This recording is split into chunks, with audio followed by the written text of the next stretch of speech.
FBI, latest government agency to target social media. This is Behind the Headlines on Global Research TV.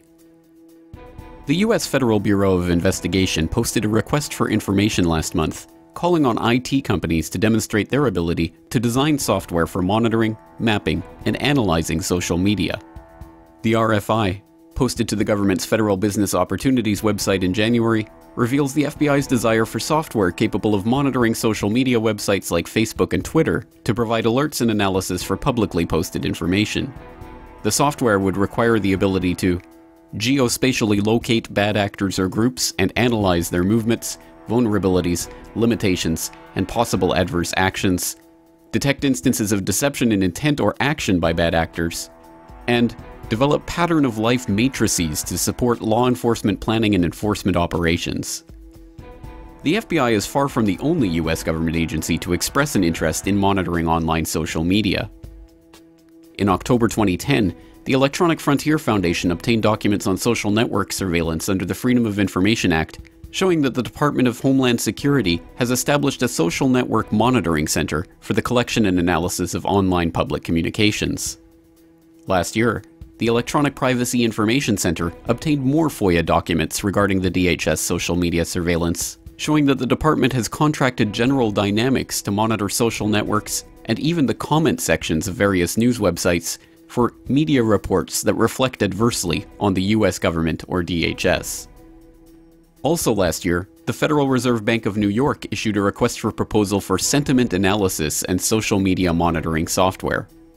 The request called on companies to develop software to monitor social media such as tweets, Facebook posts, and YouTube comments to analyze what people are thinking and saying about the United States' privately owned central bank. As Julie Levesque notes in a recent Global Research article, however, even more ominous than these passive social media monitoring programs are the various government programs for creating and spreading propaganda through this new medium.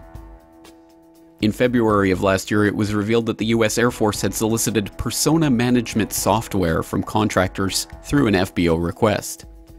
The contract called for vendors to develop software which allowed up to 50 users to manage up to 500 online personas, which would be created with background, history, supporting details, and cyber presences that are technically, culturally, and geographically consistent.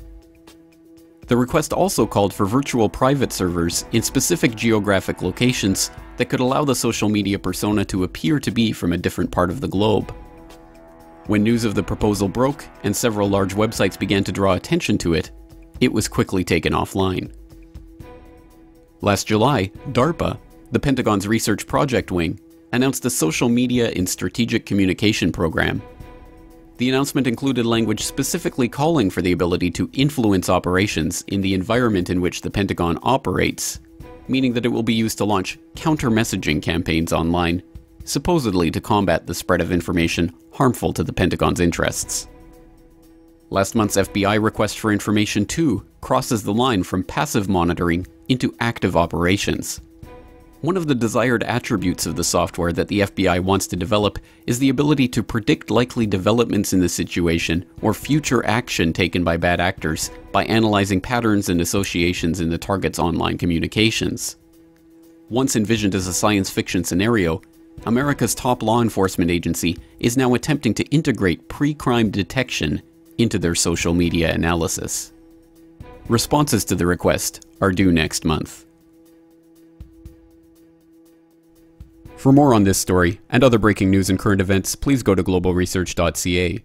For more research and analysis by James Corbett, please go to corbettreport.com.